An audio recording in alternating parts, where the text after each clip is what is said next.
Hey family, welcome to Life with Fola, where we celebrate success, style, culture, and the stories that inspire us to dream bigger.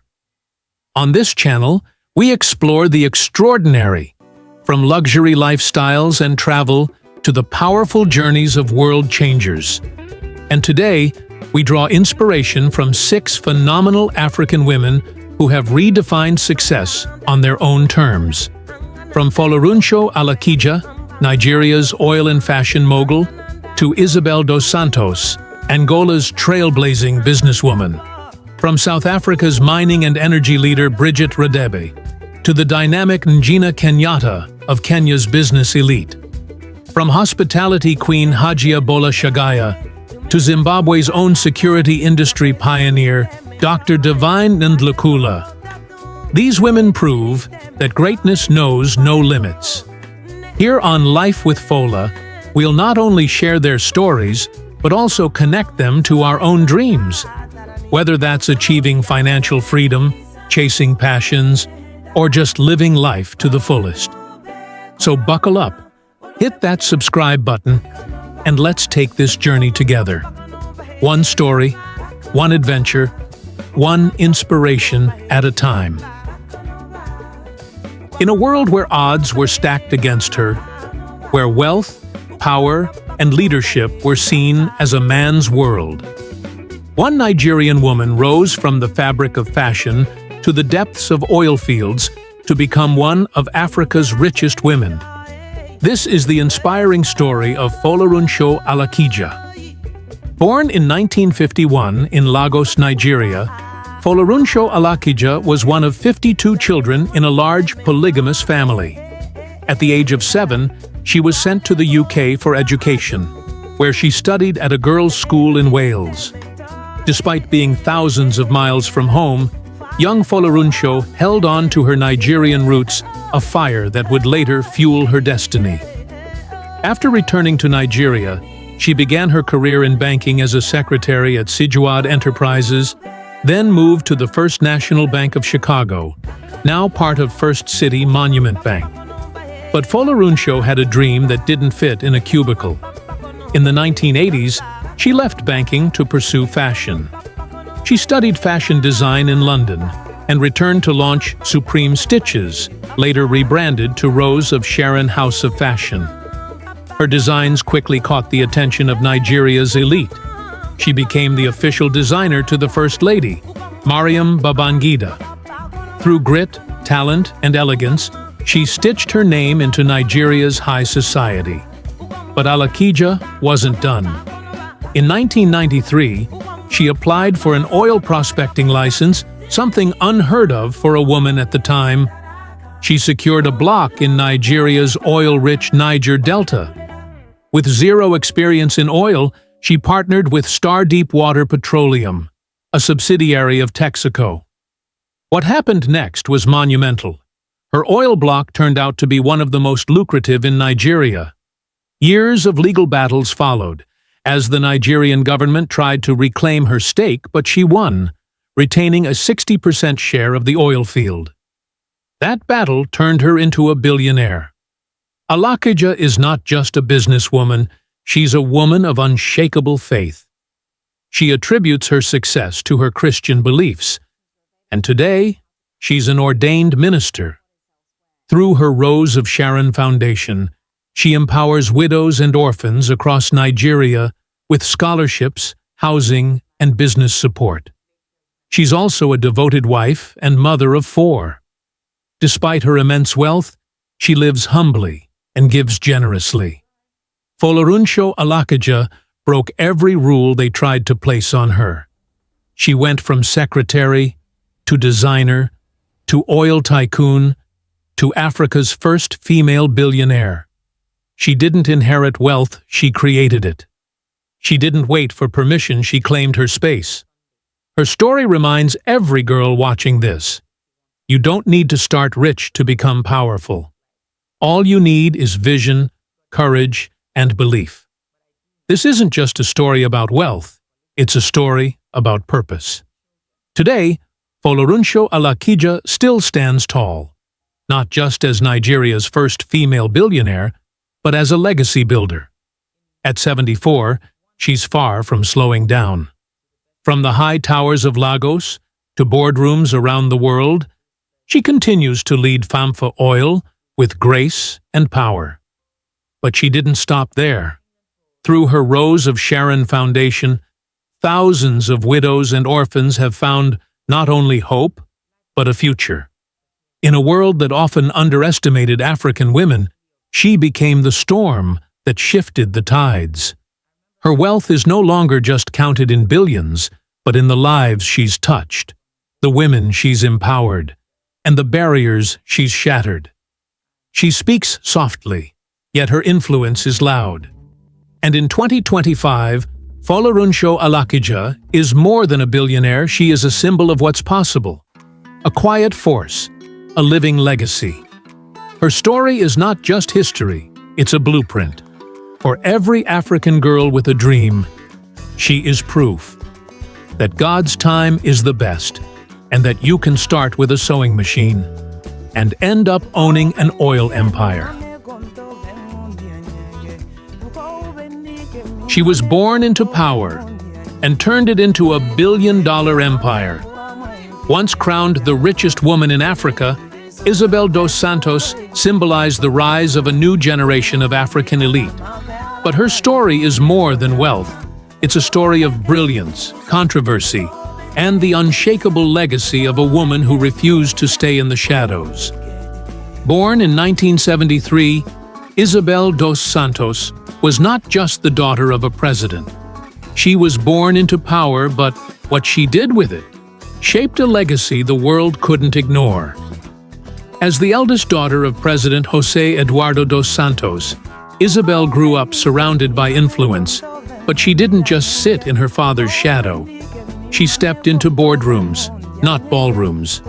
Educated in engineering at King's College London, Isabel's mind was sharp, technical, and business-driven. She returned to Angola with ideas, not entitlement.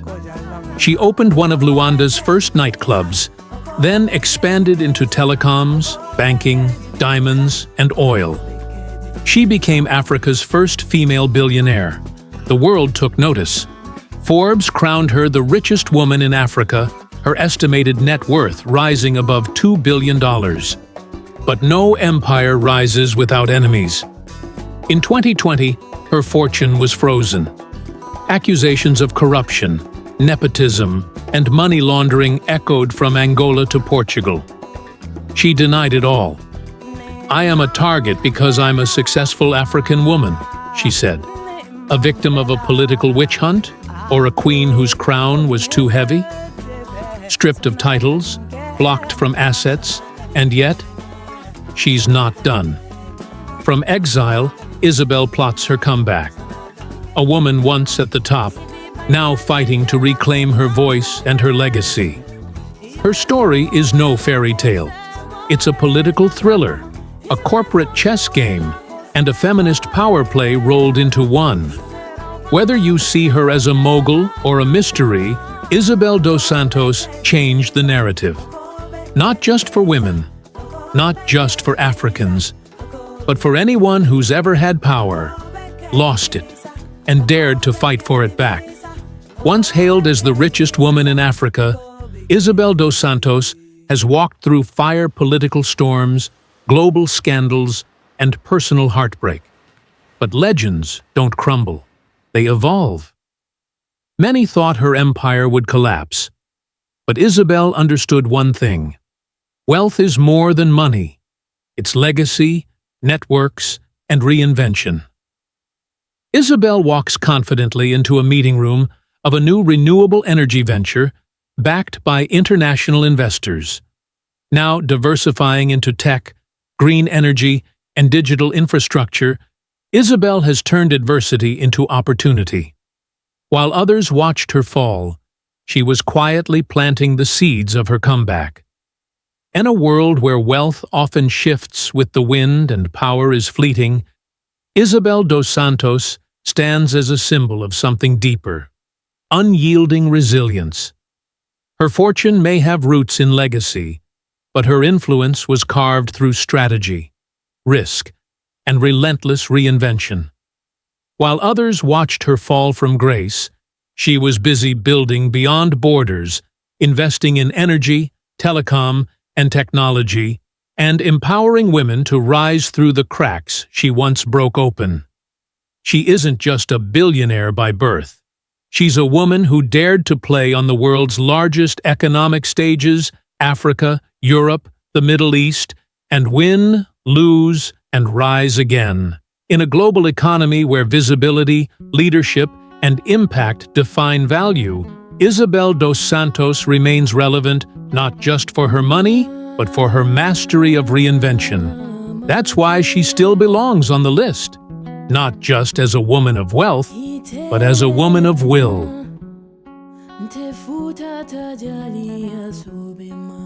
In a world where the riches of the earth were claimed by a chosen few, one woman dared to dig deeper, not just into the soil, but into the roots of power. Born in 1960 into a politically active and influential South African family, Bridgette Radebe didn't grow up dreaming of princess crowns. She dreamed of kingdoms carved from rock and gold. Her brother, Cyril Ramaphosa, now President of South Africa. But Bridgette never stood in anyone's shadow. She earned her degree in political science and economics and jumped headfirst into a white male-dominated industry, mining. She was the first black female mine owner in a country where apartheid had built fences not just between races, but between dreams and reality. In an era when black South Africans were excluded from ownership, Bridgette Radebe shattered glass ceilings beneath the ground. She began as a mine worker, managing individual shafts and operations for major mining companies. But soon, that wasn't enough. She wanted to own, to lead. She founded Macau Mining, a pioneering black-owned company that explores and runs platinum, gold, chrome, and coal mines across southern Africa. Her business acumen was sharp, but her mission was sharper: to reclaim ownership of African wealth by Africans themselves. She wasn't just digging for gold, she was unearthing justice. As president of the South African Mining Development Association, she challenged international mining giants and pushed for inclusive policies. She fought for the mining charter, demanding fair representation and ownership for black South Africans. She didn't just play the game, she redefined it. Beyond mining, she's a global economic thinker, advocating for Pan-African capitalism, a belief that Africa must control its own resources to change its fate. She has served on international panels, including with the World Economic Forum, and been honored with awards like the International Businessperson of the Year. And yet, her feet remain firmly planted in the soil of Africa. Bridgette Radebe is not just a mining mogul. She is a force of transformation, a woman who picked up a helmet and rewrote Africa's economic legacy. She reminds us, true power doesn't come from what you extract from the ground, but from what you build upon it. Because Bridgette Radebe is living proof that black excellence is not limited by tradition, borders, or gender. She stands as a global beacon of what it means to reclaim legacy, wealth, and self-determination from the inside out.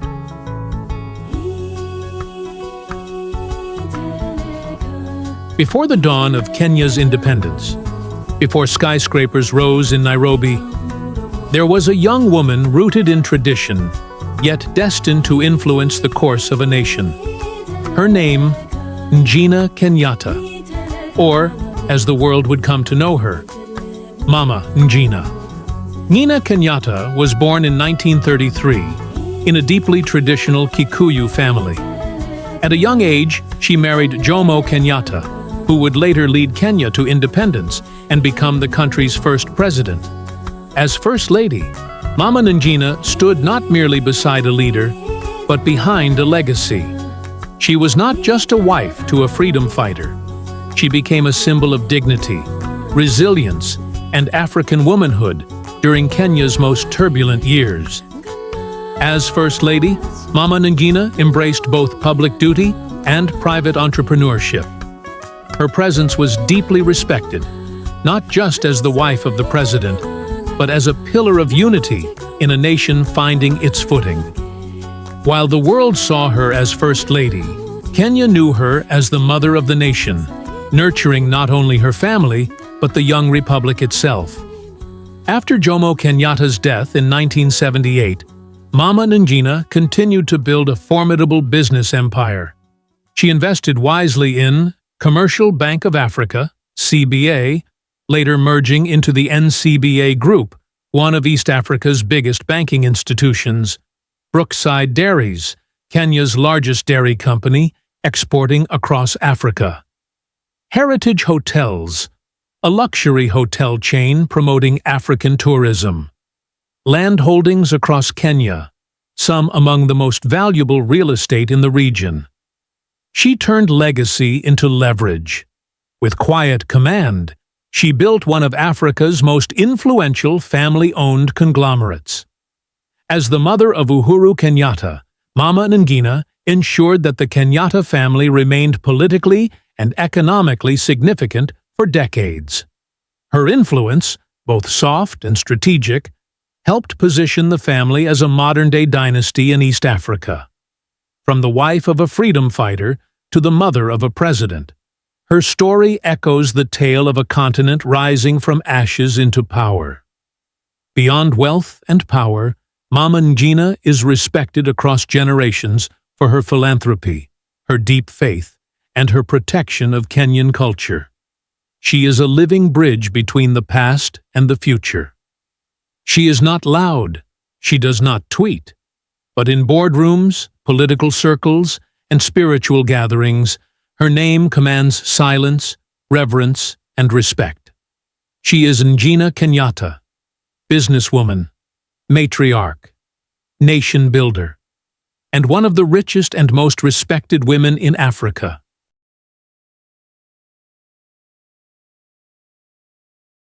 In a nation bursting with ambition and wealth, one woman stands out as a symbol of power, resilience, and grace: Hajiya Bola Shagaya.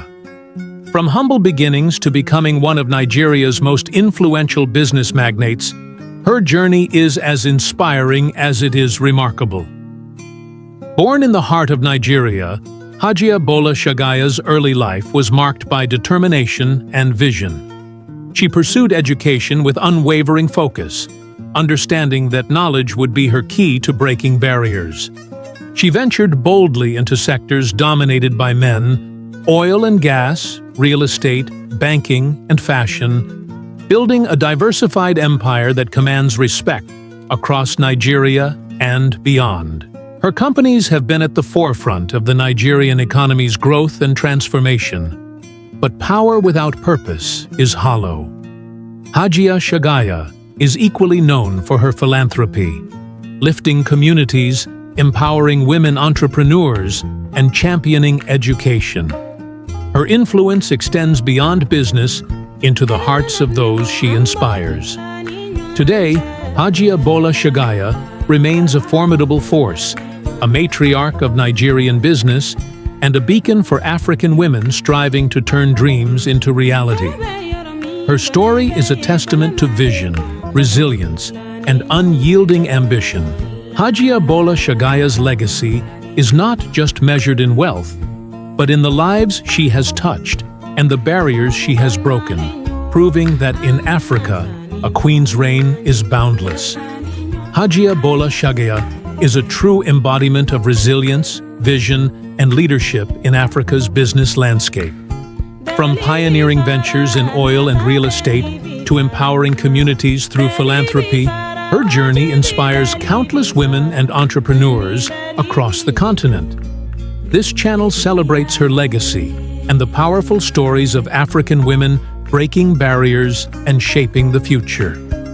Stay tuned for more inspiring profiles and stories of African excellence. In a country where security is a growing concern, One woman stood firm, shattering expectations and stereotypes. This is the story of Divine Ndlunkulu, the woman who built Zimbabwe's largest privately owned security company from the ground up. Born in Zimbabwe, Divine Ndlunkulu grew up with a fierce determination. From a young age, she believed that no challenge was too big for a woman willing to fight for her dreams. She graduated with a degree in business administration, but her path wasn't laid out clearly, especially in a male-dominated industry like security. In 1998, with a dream and just $25,000, Divine founded Securico. At the time, the security sector in Zimbabwe was dominated by men and riddled with skepticism about a woman leading such a business. But Divine was relentless. She grew Securico into a multi-million-dollar enterprise, providing top-tier security services to banks, multinational corporations, and government institutions across Zimbabwe and beyond. Divine Ndlunkulu's leadership earned her recognition as one of Africa's top female entrepreneurs. She became a role model not just in Zimbabwe, but globally, championing women's empowerment, ethical business practices, and innovation in security technology. Her company employs thousands, and she's been honored with numerous awards for excellence in business and social impact. Running a business in Zimbabwe's turbulent economic climate required grit, vision, and unwavering faith. From hyperinflation to political instability, Divine steered Securico through storms that sunk many others. Her mantra? Integrity, innovation, and impact. Today, Divine Ndlunkulu is not just a business titan. She's a beacon of hope. A champion for women in business and leadership, she continues to expand her company's reach and influence. Her story is a testament to what happens when courage meets opportunity, and when a woman refuses to be defined by limits. From humble beginnings to building one of Africa's most trusted security empires, Divine Ndlunkulu didn't just break glass ceilings, she installed bulletproof ones for others to rise with her. A woman in a male-dominated field, she made room at the table and built new ones where none existed. Her legacy is more than numbers. It's the thousands of jobs she created, the women she mentored, and the new narrative she gave to the African girl child, that strength isn't just in biceps, but in belief, vision, and courage. Divine Ndlunkulu belongs on this list not just for what she built, but for who she has become. A living testimony that Africa's future is safe, secure, and in the hands of bold women like her. And there you have it, the top 6 richest women in Africa, breaking barriers, building empires, and inspiring millions. Now, I want to hear from you. Which of these incredible women's stories inspired you the most? Drop your answer in the comments below, and let's start a conversation. If you enjoyed this video, don't forget to give it a thumbs up, share it with your friends, and of course, subscribe, so you don't miss out on more inspiring content like this. Thanks for watching, and remember, success has no limits, only the courage to chase it. See you in the next one.